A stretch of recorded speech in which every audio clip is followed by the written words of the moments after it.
ha guiado tu camino y a tu lado siempre está. Sus promesas cumplirá y a su tiempo lo verás. Eres parte del pueblo de Dios, Él te levantará, te restaurará y tu victoria llegará. Fuiste llamado y escogido, a su voz has respondido. Es tiempo de creer. Centro Victoria, nacimos para vencer.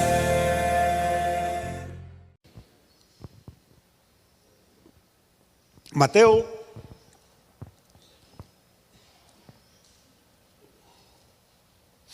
capítulo 22. Vamos a entrarle hoy a un tema que es interesante. Vamos a leer la Biblia. Mateo 22, 15. Vamos a leer la Biblia, amén. Hello. Ese libro negro que usted tiene en la casa. Vamos a leerlo, esa es la palabra de Dios. Con esa fueron creados los cielos y la tierra. Esta es una historia larga, por eso vamos a leerla despacio. En realidad son 3 historias en una. Es un día cualquiera en la vida del Señor Jesús durante su ministerio terrenal. Y ese día el Señor, dentro de otras actividades, tuvo 3 enfrentamientos con representantes de 3 grupos. Y cada uno de esos enfrentamientos pues nos deja una enseñanza a nosotros. Así es que voy a invertir un poco de minutos en esta parte, en esta primera parte, en la lectura del texto y tratando de explicar qué es lo que está pasando. Dice: entonces se fueron los fariseos y consultaron cómo sorprenderle, está hablando de Jesús, cómo sorprenderle en alguna palabra. Se fueron los fariseos, hicieron una pequeña reunión aparte para tratar de diseñar algo, una trampa, y cómo sorprender a Jesús diciendo alguna palabra que ellos pudieran usar después en contra de él. Todo esto está ocurriendo a espaldas del Señor. Están consultando a escondidas de él. Y le enviaron los discípulos de ellos con los herodianos. Vamos a ver, vamos despacio. Le enviaron los discípulos de ellos. ¿A quién se refiere el pronombre de ellos? A los fariseos, que es el sujeto del que estábamos hablando antes. Entonces los discípulos de los fariseos le enviaron con los herodianos diciendo: maestro, sabemos que eres amante de la verdad y que enseñas con verdad el camino de Dios y que no te cuidas de nadie porque no miras la apariencia de los hombres. Vamos a ver, entonces aquí nos habla de los fariseos. Los fariseos es un grupo religioso judío de Israel. Son sumamente estrictos en la observancia de la ley. Es un tipo de gente que tiene mala fama en las iglesias católicas y evangélicas. Cuando quieren insultar a alguien dicen: ese es un fariseo, para decirle hipócrita. Pero ojalá todos los miembros de esta iglesia fueran fariseos. Ojalá yo fuera fariseo. Los fariseos, según la Biblia, no según yo, eran gente que se sabían el Antiguo Testamento de memoria. Muchos de nosotros ni siquiera lo han leído. Las iglesias están llenas de gente que nunca ha leído todo el Antiguo Testamento. Los fariseos se lo sabían para atrás y para adelante. Los fariseos eran tan escrupulosos en diezmar que cuando había que llevar los diezmos al templo salían al patio, hermano, y andaban de rodillas o a gatas en el patio contando a ver cuántas matas de culantro coyote había. Hay 37 matas, 3.7 matas de culantro van para el templo. Eso no lo digo yo, lo dijo Jesús. Dijo: ustedes diezman la menta, el eneldo y el comino. Eran gente que se congregaban fielmente. Eran gente que guardaban el sábado. Eran gente que no comían cosas inmundas. Súper aseados, se lavaban las manos varias veces siempre antes de comer. Ayunaban todos los martes y todos los jueves. ¿Cuántos miembros de iglesia conoce usted que ayunen todos los martes y todos los jueves?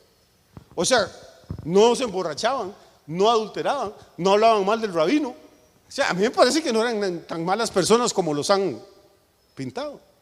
Pero los tipos tenían un problema: confiaban, en que ellos eran tan buenas personas, confiaban en que sus buenas obras eran suficientes para granjearles el favor de Dios. Confiaban que ellos se iban a salvar por lo buenos que eran y que todas las demás personas que no eran tan puras, tan religiosas, tan estrictas en su observancia como ellos, pues que todos los demás iban para el infierno. Y Jesús chocó muchas veces con ellos por ese orgullo, por esa soberbia religiosa que tenían. Entonces estos fariseos trataron de sorprender a Jesús. Esa es la introducción. Sorprenderlo en alguna palabra, provocarlo para que dijera algo que pudieran usar en contra de ella. ¿Y qué es lo primero que deciden? Mandan un grupo de herodianos. Ahora bien, los herodianos es otro tipo de persona. Los herodianos no son fariseos, son un grupo más que nada político. El nombre lo dice, son partidarios de Herodes. Herodes es el rey títere. Es un rey que en realidad no, es apenas medio judío, y los judíos no lo quieren en su época. Pertenece a un pueblo que se llama los idumeos. Es un rey que es vasallo, que es títere de los romanos. Los romanos lo pusieron ahí y entonces los judíos no lo quieren mucho. Pero obviamente él tiene un grupo de líderes políticos, de allegados, que son los que lo sostienen ahí en el trono. Estos hombres que tienen intereses políticos vienen donde Jesús y llegan con una historia, con una labia fantástica. Hay que tener cuidado cuando la gente es como demasiado dulce con usted.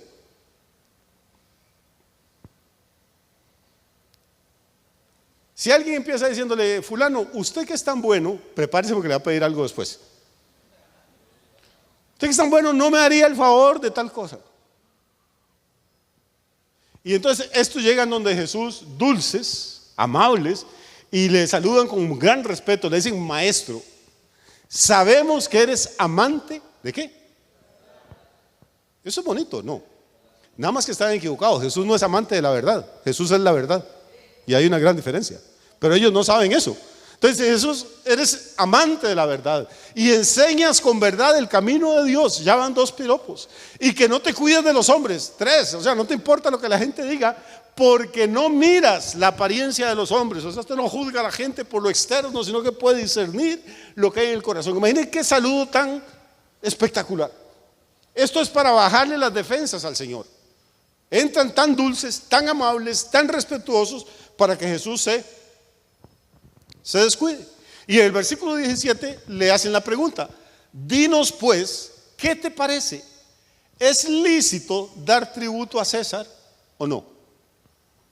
Recuerden que estos son políticos, son herodianos, apoyan a Herodes, y Herodes está sostenido en el trono por Roma, y el César es el que gobierna en Roma. Ahora, ¿qué es el problema? Recuerde que ellos no tienen interés en aprender de Jesús.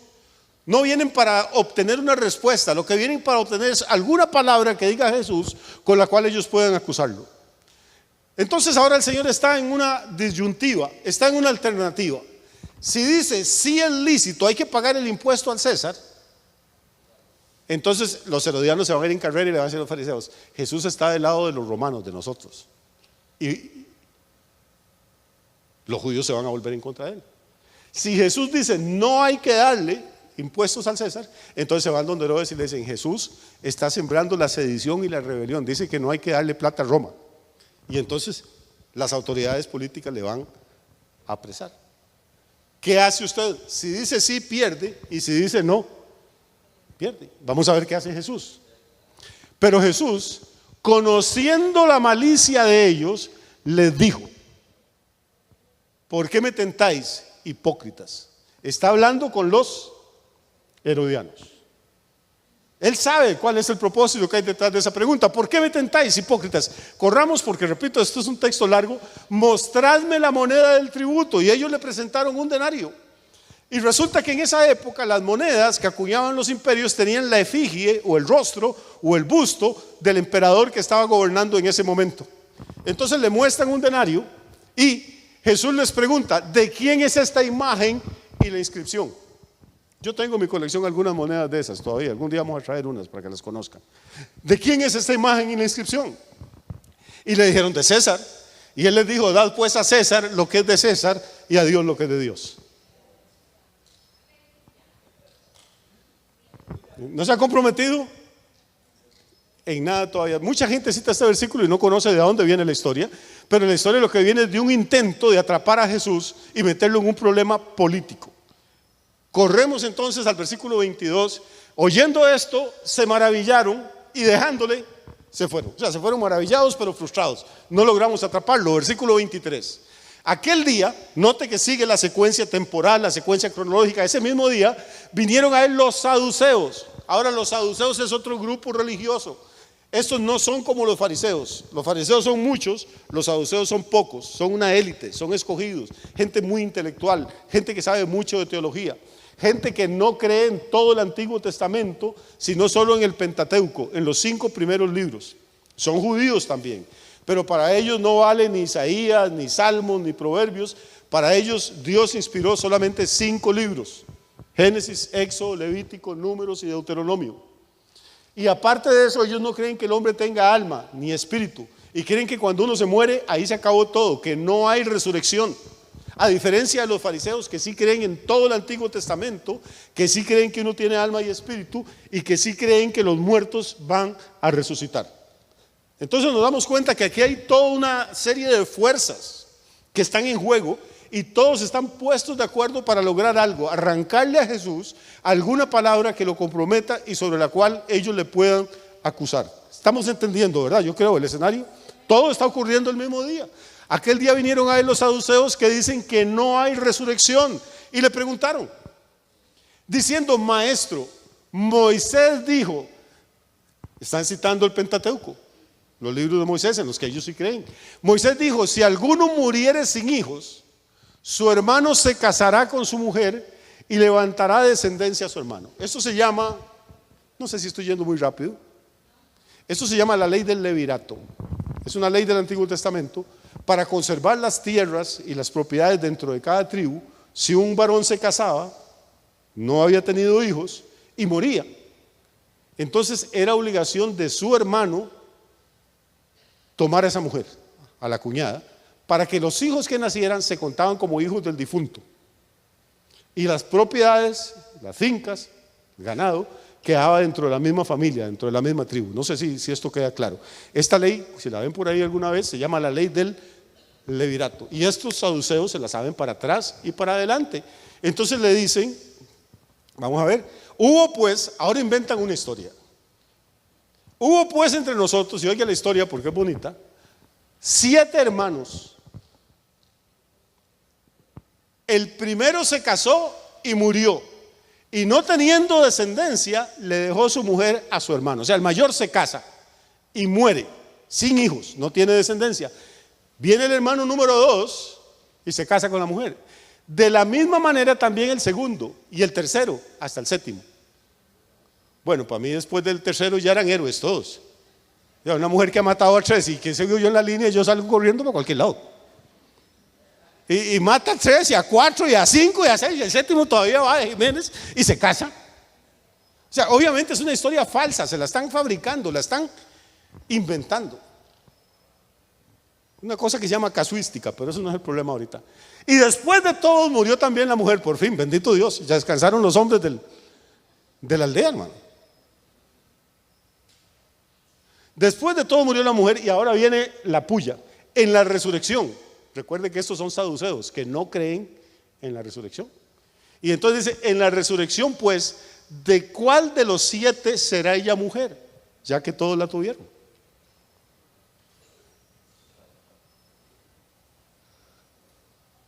¿Cómo escapa uno de esa pregunta?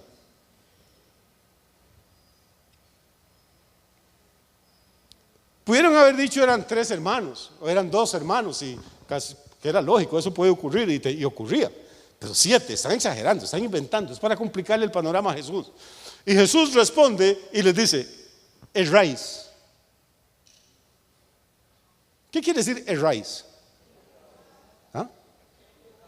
Están equivocados. Erráis sin H, con H le pone herraduras al caballo. Hay gente que está errada sin H y errada con H también. Esto le dice: erráis ignorando las escrituras. ¿Por qué Jesús les dice que están errando al ignorar las escrituras? Porque son saduceos y los saduceos no creen en 34 de los 39 libros del Antiguo Testamento. Solo creen en los 5 primeros. Y los otros libros del Antiguo Testamento declaran enfáticamente que sí hay resurrección. Elías resucitó muertos, Eliseo resucitó muertos, Job dice: yo sé que después de deshecha está mi carne, con mis ojos voy a ver a Dios. Job está hablando de la resurrección. Daniel habla de la resurrección de los muertos. Toda la Biblia da testimonio de que la muerte no tiene la última palabra, de que vamos a resucitar, ya sea para salvación eterna o para condenación eterna. Pero como esta gente no cree en un porcentaje altísimo del antiguo pacto, entonces Jesús les dice: ustedes están errando al ignorar las escrituras. Y les dice: en la resurrección ni se casarán ni se darán en casamiento, sino que serán como los ángeles de Dios en el cielo. Yo no entiendo eso. Lo que entiendo es que si usted quiere casarse y ver lo que es bueno, cásese ahorita, porque después de muerto no va a haber chance.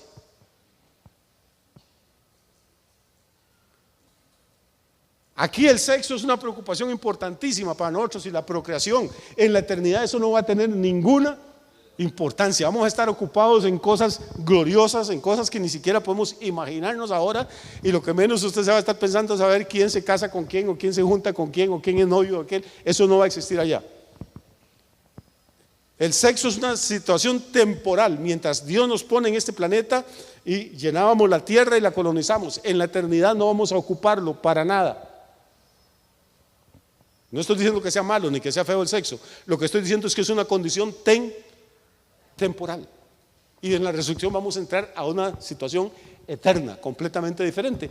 No se casarán, no se darán en casamiento, sino que serán como los ángeles de Dios en el cielo. Pero respecto a la resurrección de los muertos, ¿no habéis leído lo que os fue dicho por Dios cuando dijo: yo soy el Dios de Abraham, el Dios de Isaac y el Dios de Jacob? Vea qué argumento tan lindo. Es que Jesús puede haber dicho: oiga, pero es que no han leído lo que hizo Elías o lo que hizo Eliseo. Pero no podía decirles eso. ¿Por qué? ¿Perdón? Porque ellos no creen en los libros históricos de la Biblia. Ese es el problema de muchos hermanos cuando evangelizan. Están hablándole a un ateo o a un inconverso y dicen: pero es que la Biblia dice. Y el otro dice: yo no creo en la Biblia. Y ya lo mató. Entonces, si no cree, ¿qué va a hacer uno? Jesús no cae en la trampa de decirle: pero ustedes no han leído de Job, no leyeron a Daniel, porque él sabe que sí lo han leído, pero no creen. Entonces toma del libro de Génesis y les dice: ¿no han leído que dice que yo soy el Dios de Abraham, el Dios de Isaac y el Dios de Jacob? Y les dice algo espectacular. Les dice: Dios no es Dios de muertos, sino de vivos. Quiere decir que es el Dios de Abraham, de Isaac y Jacob. Y tanto Abraham como Isaac y Jacob tenían ya siglos de estar muertos, pero Dios sigue siendo el Dios de ellos. Y si Dios no es Dios de muertos, sino de vivos, significa que siglos después de que habían abandonado sus cuerpos, Abraham, Isaac y Jacob siguen vivos. De hecho, más adelante el Señor cuenta la historia del rico y Lázaro, ¿se acuerdan? Dice que Lázaro muere y abre los ojos y está en el seno ¿de quién? De Abraham. Y el rico habla no con Lázaro, ¿con quién habla? Con Abraham. O sea que miles de años después de que había abandonado esta tierra, Abraham sigue vivito y coleando, porque para Dios sus hijos y sus hijas van a vivir por toda la eternidad. No nos gusta morirnos, no nos gusta la idea de la muerte, es dolorosa, no quisiéramos que nadie muriera, ni el gato ni el perro de la casa, pero la muerte es una realidad en este mundo, pero no es la última palabra. Si usted está en Cristo, Cristo derrotó no solo al diablo en la cruz de Calvario, derrotó la muerte el día de la resurrección. Amén. Y él dijo: viene la hora, y ahora es cuando los que están en las tumbas oirán la voz del Hijo del Hombre, y los que la oyeren, ¿qué? Los que la oyeren vivirán. Así que imagínense el argumento que saca Jesús, hermano, pero así: yo soy el Dios de Abraham, de Isaac y Jacob, y Dios no es Dios de muertos, sino de vivos. Corramos, porque oyendo esto, la gente se admiraba de su doctrina. Note que los herodianos se fueron maravillados. Ahora aquí nos habla de algo, nos da otra pista. Esto no es una discusión en una sala o en un cuarto de una casa. Están en media plaza o en media calle, y la gente está interrogando a Jesús, pero hay una multitud, hay testigos oyendo la conversación, escuchando el diálogo. Y cuando esta gente cuando les hacen las preguntas a Jesús, yo imagino que todos dicen, uy, ahora sí lo atraparon. Pero cuando Jesús contesta, la gente se maravilla de la rapidez, de la fluidez, de la sabiduría, de la revelación que está saliendo. La gente se admiraba de su doctrina. Entonces los fariseos, oyendo que había hecho callar a los saduceos, se juntaron a una. Recuerden que primero se fueron a confabular por allá aparte y echaron al agua a los herodianos, ¿sí? Ellos no se comprometieron, echaron primero a los herodianos. Ahora no a los heredianos, sino a los herodianos.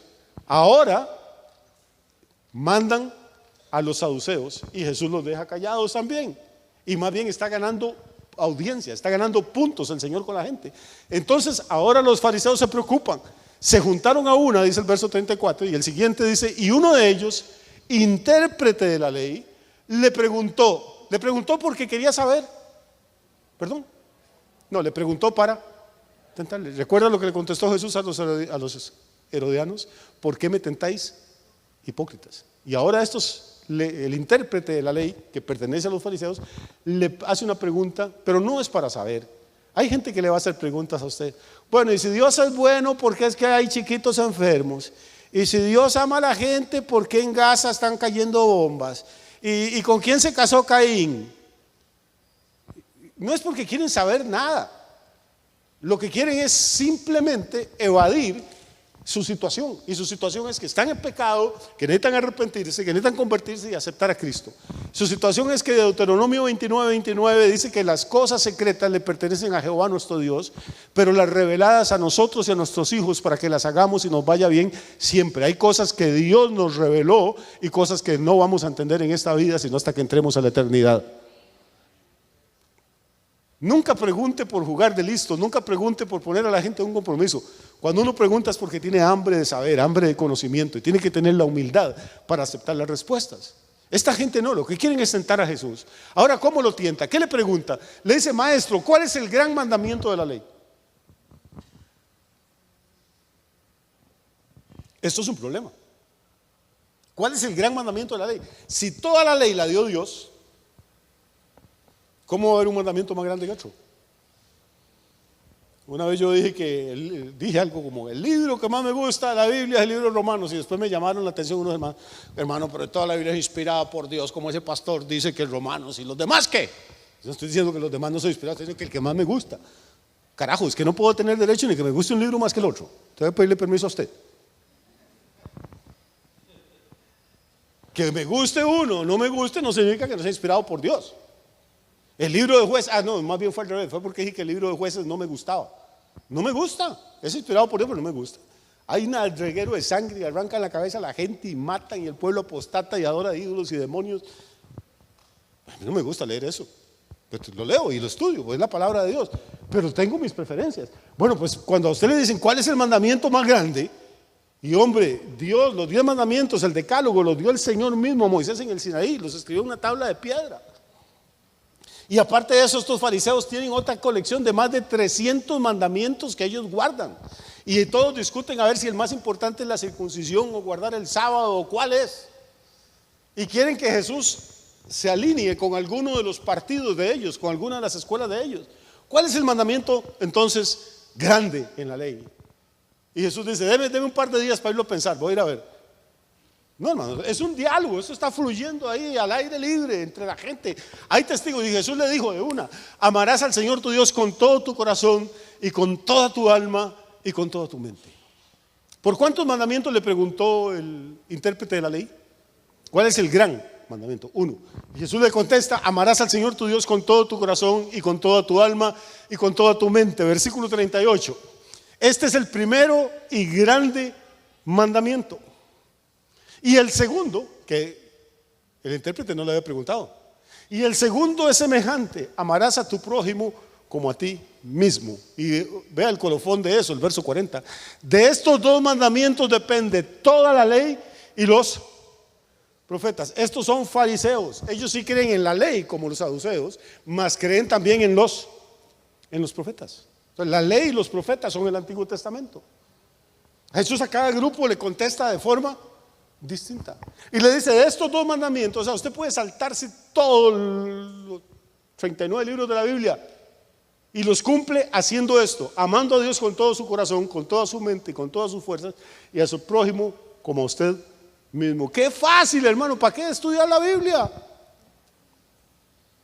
Lo único que usted tiene que hacer, no porque lo digo yo, porque lo dijo Jesús, es amar a su Dios con todo su corazón, con toda su mente, con toda su alma, con todas sus fuerzas, y amar al prójimo como usted mismo, y ya se salva. Fácil. Ahí es cuando a mí me da pena con esta gente que cree que se pueden salvar ellos mismos obedeciendo los mandamientos.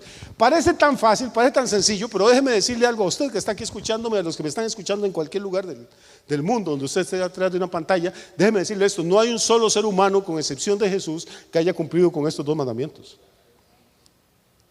Quitémonos la hipocresía religiosa de encima, quitémonos la máscara. ¿Cuál de nosotros ama a Dios con todo su corazón, con toda su alma, con toda su mente, con todas sus fuerzas? Es que no dice con su corazón, ni su alma, ni su mente, ni su fuerza, dice con todo su corazón. O sea que en su corazón no hay un milímetro para amar nada más que no sea Dios. En su mente no hay un pensamiento que no sea Dios.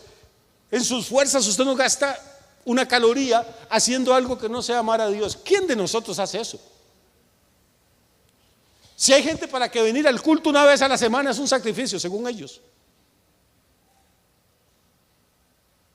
Si hay gente en las iglesias que pasa una semana entera sin leer la Biblia, sin orar, sin adorar a Dios en la casa, pero el fin de semana todos estamos aquí amando al Señor. ¿Cuál de nosotros ama a Dios con todo su corazón?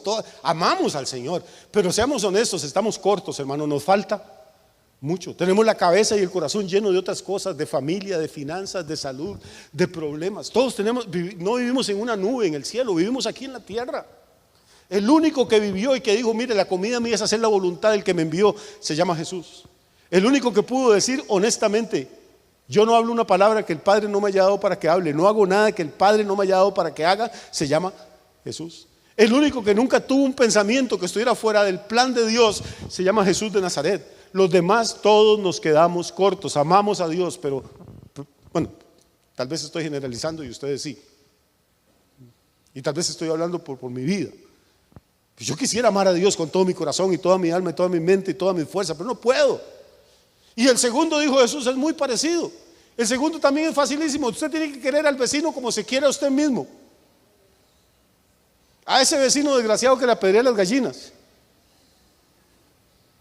al que habla mal de usted, al que le pidió plata prestada y no se la paga.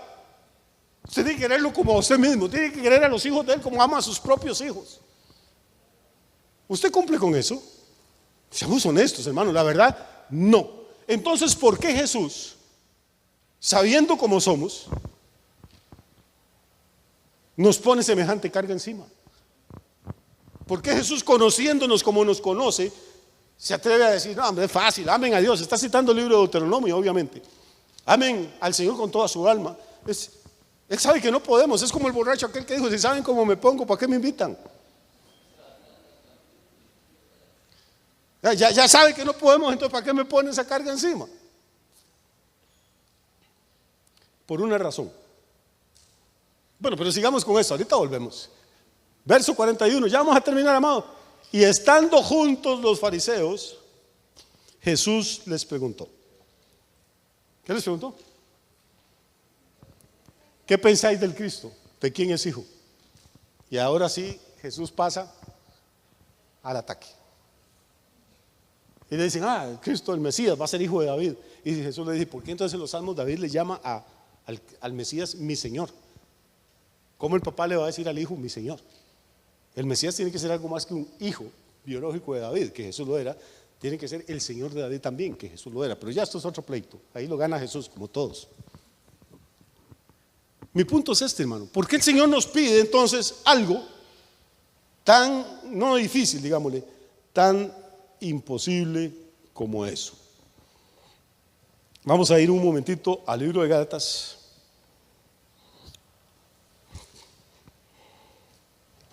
Capítulo 3.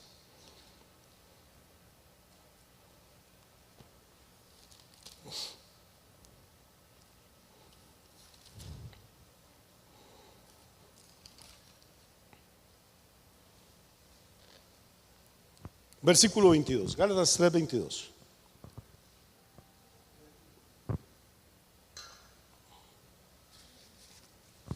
Hello. ¿Perdón? Gálatas 3:22.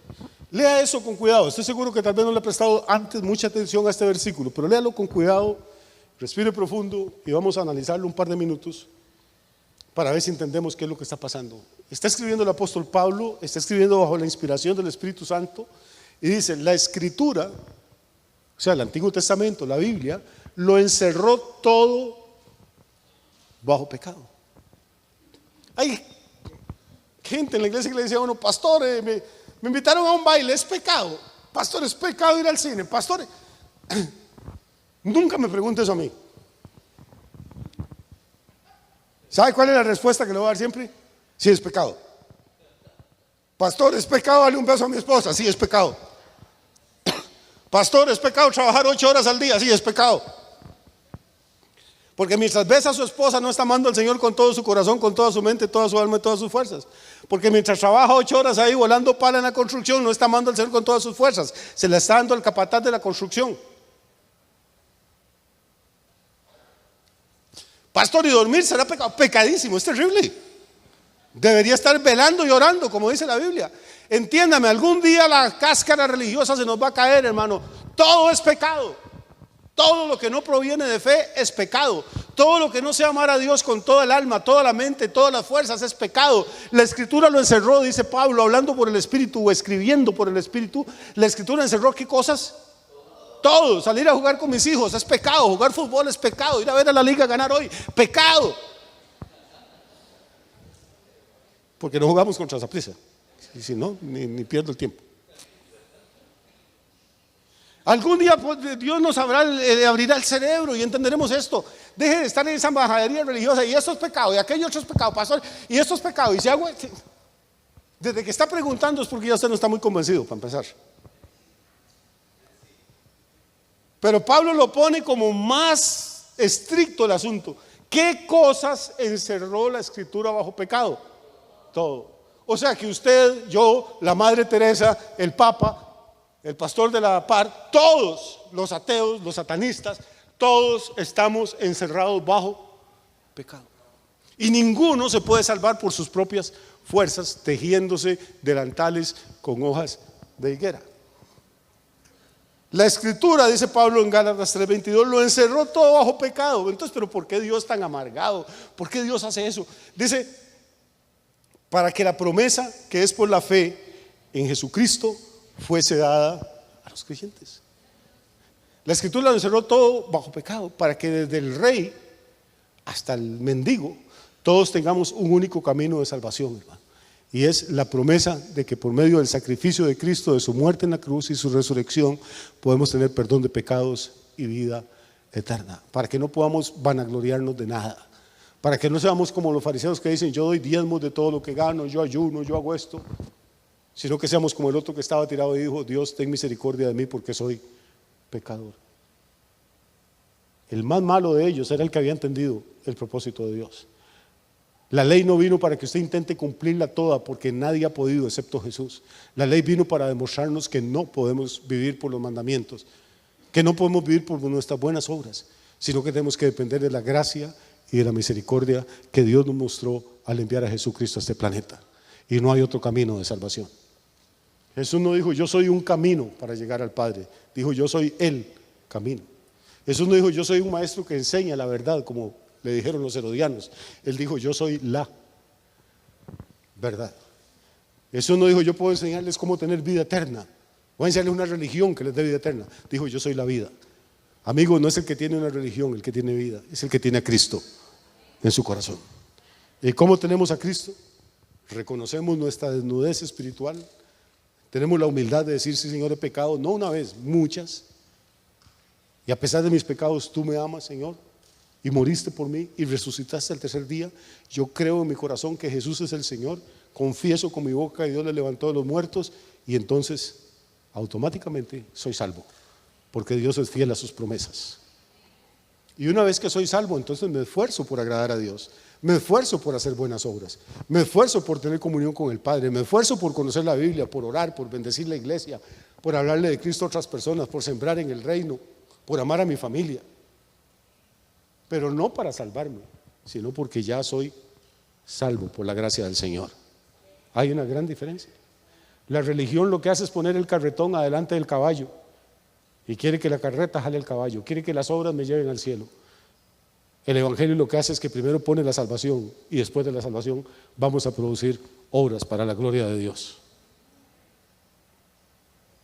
Porque, amigos, si usted dice que es creyente y sigue viviendo igual que antes y sigue maltratando a su esposa y sigue siendo irresponsable con sus deudas y sigue siendo un mal vecino y sigue siendo un empleado flojo y un patrón miserable, entonces lo que está conocido no es el evangelio de verdad, conoció una religión, porque el evangelio cambia la naturaleza de las personas. De modo que si alguno está en Cristo, nueva criatura es. Cuando yo me convierto a Cristo, no solo que dejo la borrachera y dejo la droga, dejo de ser un empleado mediocre y empiezo a ser excelente. Dejo de ser un patrón tacaño con la gente que me sirve y empiezo a tratar de honrarlos y bendecirlos. Dejo de ser un esposo descuidado y me vuelvo un hombre cariñoso. Me vuelvo un hijo respetuoso. Me vuelvo un novio o una novia que respeta el testimonio y la santidad de la persona que está conmigo. Si lo que usted conoce no ha hecho eso en usted, yo le invito esta mañana para que entienda que la Escritura colocó todo bajo pecado, con el propósito no que nos desesperemos, sino que reconozcamos nuestra incapacidad y vayamos a Cristo, que sintamos sed espiritual y vayamos al agua de la vida, que nos cansemos de ver religiones y veamos la cruz, que es el lugar donde primero vimos la luz. Centro